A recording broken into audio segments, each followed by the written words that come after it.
আসসালামু আলাইকুম। আপনারা সবাই কেমন আছেন? আশা করি আল্লাহর অশেষ রহমতে আপনারা সবাই ভালো আছেন। আমিও ভালো আছি এবং আমার সন্তান, হাসব্যান্ড অর্থাৎ আমার পরিবারও অনেক, অনেক, অনেক ভালো আছে। তো চলে আসলাম আবার আপনাদের মাঝে। এই যে দেখেন ওরা বাবার ছেড়ে খেলা করতেছিল। আসলে বলেন তো শহরে ঢাকা শহরে যদি বাবা মা দুজনেই যদি জব করে তাহলে বাচ্চারা সমস্যার সম্মুখীন হয় একা একা থাকতে। আর হচ্ছে যে তারা কিন্তু মানসিকভাবে অনেকটা ভেঙে পড়ে। কিন্তু যেগুলা শুধু বাবারাই জব করে, মায়েরা জব করে না, তারা তো সেগুলা বাচ্চা সবসময় মায়েদের কাছে থাকে। কিন্তু তারপরেও একটা কিন্তু থেকে যায়, সেটা হচ্ছে যে বাচ্চার সাথে বেশি বেশি সময় না কাটাইলে বাচ্চা কিন্তু অনেক কিছু শেখে না। কারণ বন্ডিংটা কিন্তু হয়ে ওঠে না। বাচ্চার সাথে মা বাবার যে বন্ধুত্বের যে একটা বন্ডিং, সেটা কিন্তু হয় না। তাই আমরা ট্রাই করি, আমি এবং ওর বাবা সময় পেলে আমরা সব সময় আমাদের বাবুর সাথে খেলা করি এবং কি বলবো বলেন, বড় হয়েও খেলা করি। কারণ কিছু করার নেই, বাবুকে বড় করতে হলে বাবা মা তো কতই না ছোট হয়ে যায়, তাই না? তো এই তো ওর বাবা খেলা করতেছিল আর আমার বাবুর সাথে ওর বাবাও খেলা করে, আমিও খেলা করি। এই জন্য দেখেন বাবুর মনটা সবসময় ফ্রেশ থাকে। হ্যাঁ, বাবুদের সাথে খেলা করবেন, বাবুদের সাথে সময় কাটাবেন, দেখবেন বাবু যেরকম সুস্থ থাকবে,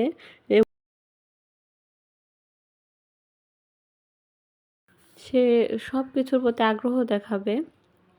আবার খেলাধুলা করলে খাবারটাও খাবে ঠিক মতো, মানে সব কিছুই আর কি। তো এই জন্য বাচ্চাদের সাথে সময় কাটান, বেশি বেশি সময় কাটানোর চেষ্টা করবেন।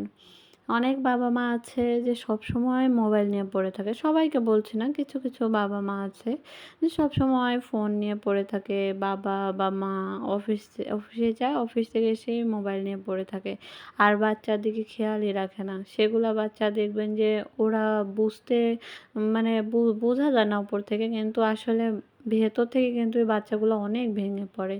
তো এই জন্য আমাদের উচিত যে বাচ্চাদের সাথে বেশি বেশি সময় কাটানো। তো আমি ট্রাই করি আমার বাবুর সাথে সময় কাটানোর। আর আমি তো সবসময় বাসায় থাকি, এই জন্য আমি সবসময় ওর সাথে খেলা করি আর ওর সাথে সময় কাটাই। আর যখন ওর বাবা অফিস থেকে বাসায় চলে আসে তখন ওর বাবা ওর সাথে সময় কাটায়।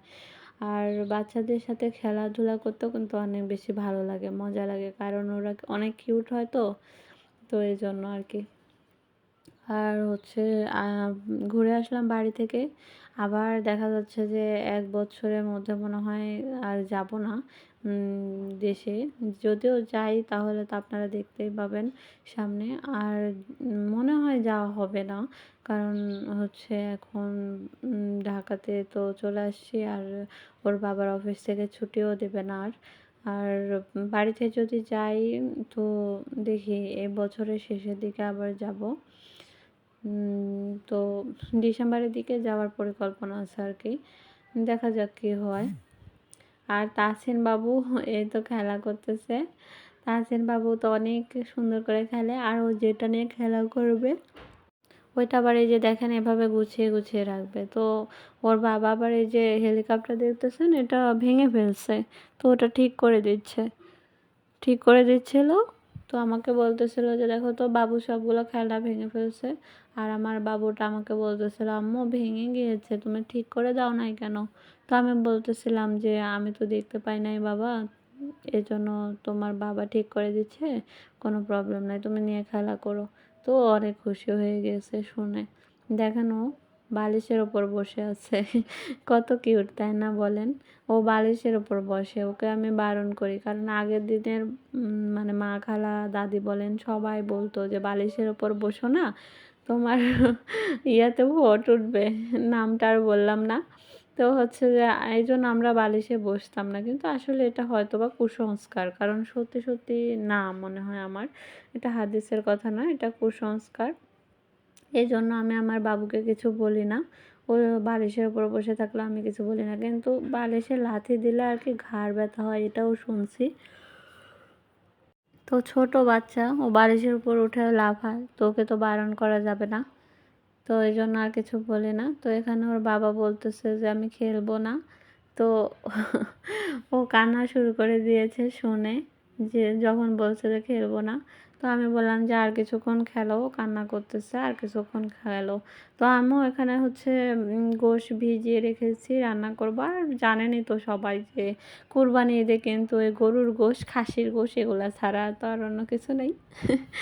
তো গরুর গোশ, খাসির গোশ এগুলা খাইতে খাইতে আমার তো মানে আর খাইতেই মনে চাচ্ছে না, কিন্তু ওর বাবা বলতেছিল আজকে যে গরুর গোশ রান্না করো, এই জন্য কোনো উপায়ন্তর নেই, রান্না করতে হবে, খেতে চেয়েছে।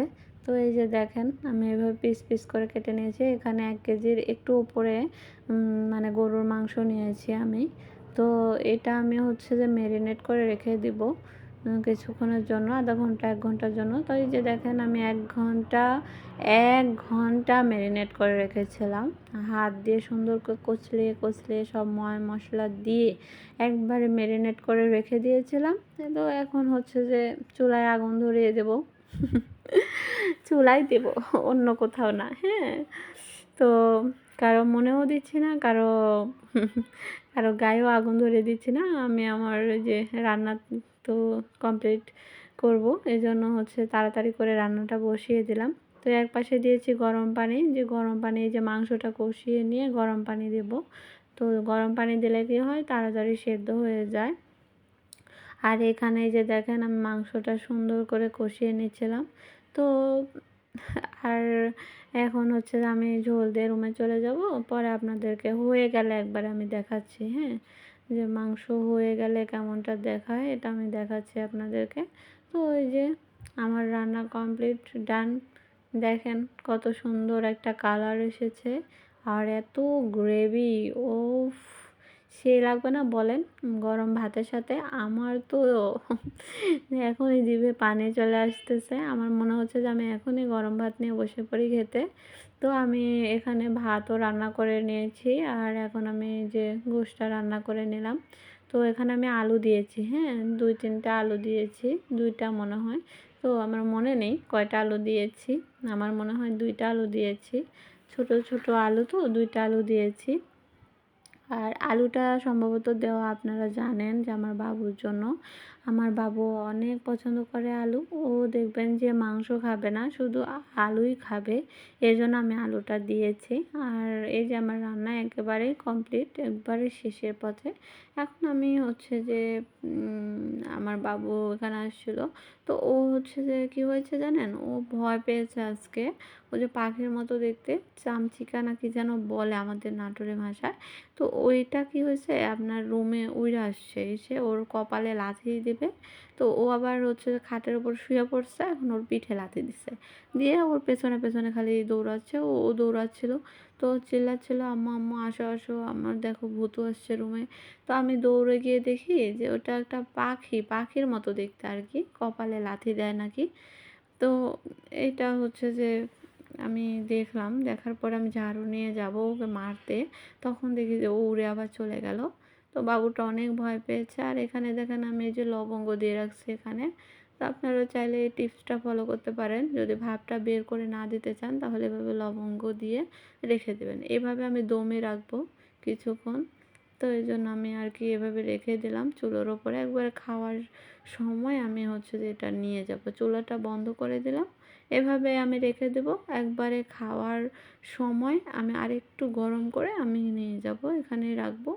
তো যারা যারা আমার ভিডিও দেখেন তারা অবশ্যই আমার চ্যানেলটি সাবস্ক্রাইব করবেন, সাবস্ক্রাইব করে আমার পাশেই থাকবেন, এবং আমার জন্য আর আমার পরিবারের জন্য দোয়া করবেন প্লিজ।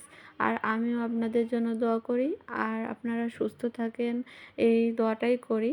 তো খোদা হাফেজ, আসসালামু আলাইকুম।